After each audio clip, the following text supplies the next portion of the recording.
I was really attracted here because I saw opportunities. When I drive through, it would be, oh, it'd be great if they would do this, or it'd be great if they would do that.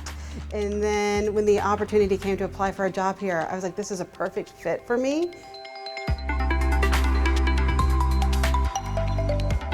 Hi, I'm Bill Crabtree. Welcome to Wake Forest Perspectives. We're going to spend the next few minutes with the Town of Wake Forest Planning Director, Courtney Tanner. Courtney, thanks for being here. You're welcome. Courtney, we were talking before we started taping, and you used to work for the town of Morrisville for 15 years before coming to the town of Wake Forest last year. How is Morrisville different than Wake Forest? What are you seeing as far as the differences between those communities? How are they different? So demographically, they're quite different. So in Morrisville, if not now, will soon be more than 50% of minority population. So that is a bit different than here. But there's actually a lot of similarities, probably more than differences. Similarities, fast growing, equivalent traffic concerns in the PM and the AM when you're trying to get to work. But some of the things that are also similar are quality schools, great people, out and about walking, meeting people, talking to people. So I think the characteristics are more aligned than they are different. So I know it had to be an adjustment coming to a new community after spending so much time in Morrisville. What were some of the things that attracted you to come to work in Wake Forest? I live near Wake Forest. I don't actually live within the city limits, but I'm right outside of it. So I have eaten here. I have attended Friday night on White. My kids' sports and activities are here. So I think I've always said that my tax dollars are always kind of spent here, even though I don't live here in some ways. And it's just close to my home. I would drive through it all the time. Like I said, I would eat here. And I was really attracted here because I saw opportunities. When I drive through, it would be, oh, it'd be great if they would do this, or it'd be great if they would do that. And then when the opportunity came to apply for a job here, I was like, this is a perfect fit for me because I'm here all the time. And to make a difference in a place that you're always part of is dramatically different than what was historically an hour commute for me. Right. So when you think about some of the opportunities that you see, what are some examples of those? I think one of the biggest opportunities I see is how the planning department interacts with the community. It seems to be very reactive here, not necessarily proactive. So what we need to do differently is to understand how people want the community to grow, what they want it to look like, what experiences they want to have, and then change our development regulations to make that happen. In opposition to what I so often see is a project is practically getting ready to go vertical and people aren't happy with what is proposed. And it's our framework that we've put in place that has partly created that, but there's also state laws that are impacting that. And how can we make some changes so that people have a voice on the front end, not necessarily a muted voice at the back end of a process? Courtney, if you would expound on that, because I know you hadn't been here long at all, and we started changing the way that we announce upcoming public hearings and those kinds of things. Talk about some of the steps that have been put in place, some of the processes that have been tweaked to try to encourage more participation and involvement from the public. Yeah, it's often here, I had no idea. And it's not that we didn't try, but what could we have done better? And so when I hear that statement, I often ask the person, well, how did you find out about it? So we have started with these new signs that are bright yellow. We used to have these beautiful green rezoning signs, but they blended in with the grass or the trees. So make them bright and yellow and remove the complicated case numbers. We ended up putting just a single number or a double digit. So people drove by a yellow sign, Wake Forest, 2 numbers, and then that way they could go and remember what the project was. Consistent phone numbers on the signs, shortened our website, it's Town of Wake Forest /PH. So it's really easy for people to remember so they can find out the information. So that's that's one change that we made. Another change that we made is we started posting more next door, using social media more than we had been. And I'm finding that you have certain groups, that are always online, always on Nextdoor, and they're definitely coming across those. And then you have other people who are picking up through driving through the signs.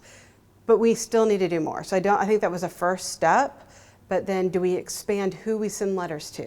You know, what other opportunities do we have to reach the citizens? So, and those letters are now coming in envelopes that reflect those bright yellow signs. Absolutely. Years ago, a person was really upset, and I was having a conversation, and he's like, I didn't receive a letter at all. I can't believe you're doing this.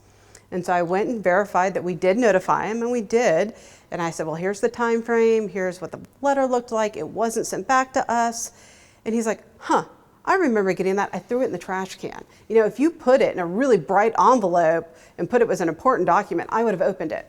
Boom. Heard what you said, and we changed that. So that is another one of the initiatives that I recommended when I started working here. So I think that reinforces the point that we don't have a monopoly on good ideas, so we want to hear from the public. If they have suggestions, we certainly want to hear what those suggestions are. Absolutely. Some of the best ideas come through some of the loudest complaints, believe it or not. Courtney, in an area such as Wake Forest that is growing the way we are, obviously planning and development is a big topic of conversation. What are the misperceptions or misconceptions that you run into a lot that people have about the planning and zoning process? I think the biggest misconception is that planners or the planning department gets a vote. Our job is regulatory.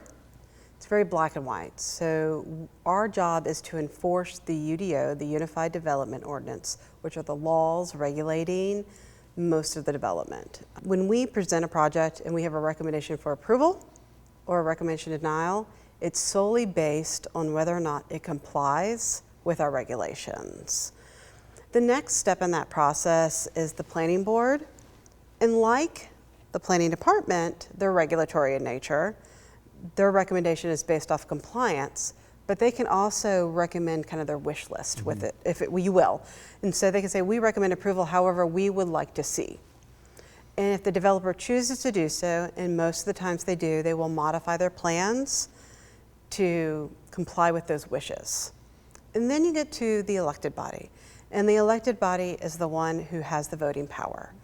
They can vote yes for things or no for things. And if it's a rezoning case, they're legislative and they're generally discretionary. So they can say yes or no, and they don't even have to give a reason why they're voting approval or they're recommending denial for a project. So really back to your basic question is we just don't have a vote. We're regulatory in nature. So we may not necessarily like a project, but we are still recommending approval for a project. So as long as it checks the boxes, you guys have no other alternative? That is correct. I always say that if we hear the citizens and they're not liking something, our job then is to recommend changes to our development code if they're allowed by law, to modify those to address those concerns. If we don't do that as a department, I think that's when we're beginning to fail the citizens and fail their concerns. Speaking of hearing from citizens, everybody watching in Wake Forest has a fantastic opportunity to have an impact on the future of Wake Forest 20 years out and beyond with the upcoming community plan update. Talk about that update, why it's necessary, and why community input is so important. So if I were to go and look at all the social media, I read a lot of, it would be great if. I wish they wouldn't build this here. You know, why can't they build this here? This is the opportunity to take all of your thoughts, all of your ideas, and participate in the process. We are in the process of updating our community plan and developing a land use map that's clearly going to say in this particular side of town, office development, residential in this time. Even the density of the residential. Is it higher density? Is it lower density? And it's going to take some of the subjectivity that we have in our current regulations away.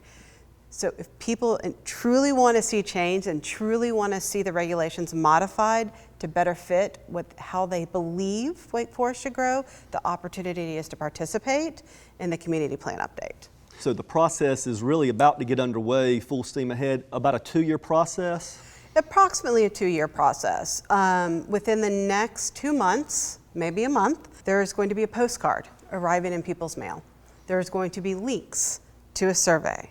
This is the opportunity to start taking that change we so often read about in social media and turn it into real change by participating in the process. So really the first thing that people can do, it sounds like, is complete the survey when that opportunity comes up. Correct. There's going to be a survey. There's going to be a map. It's called map.social that people will be able to participate. It will all be available on the town's webpage. So that is the opportunity, yes. So I guess we're going to be adapting, because we are still in the middle of COVID, about how people participate, how we conduct meetings, that kind of thing?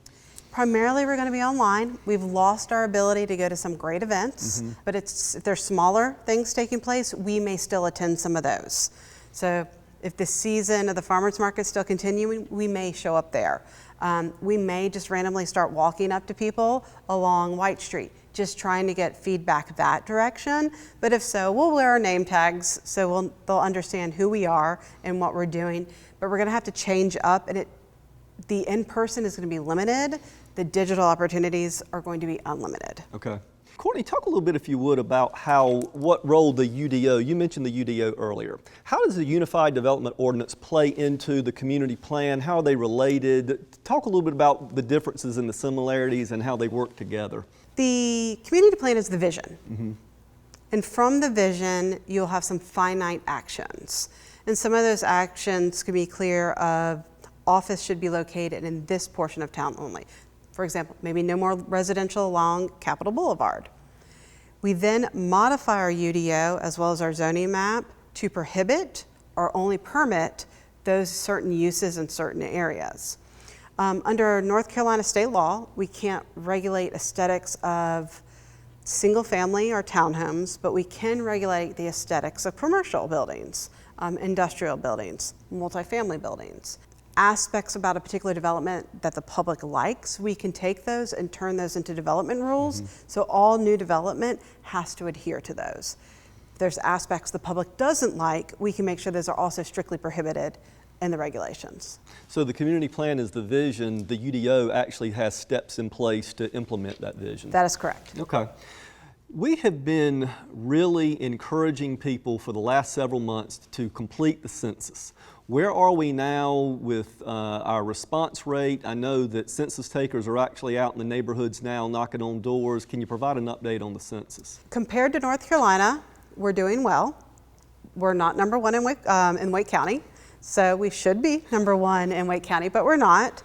We really would encourage people who are renting, those who live in single family homes that are renting, those who live in apartments that are renting, as well as all minorities to participate. It impacts how tax dollars are distributed. And so if we're receiving a lower distribution of the state or our county allocation, that then means that we could potentially have impacts to services we provide, as well as to our total tax base as a whole and tax rate. So it's really important that people complete it. I did it myself. The most complicated question was figuring out my ancestry when it came to filling it out, but it really took less than 5 minutes.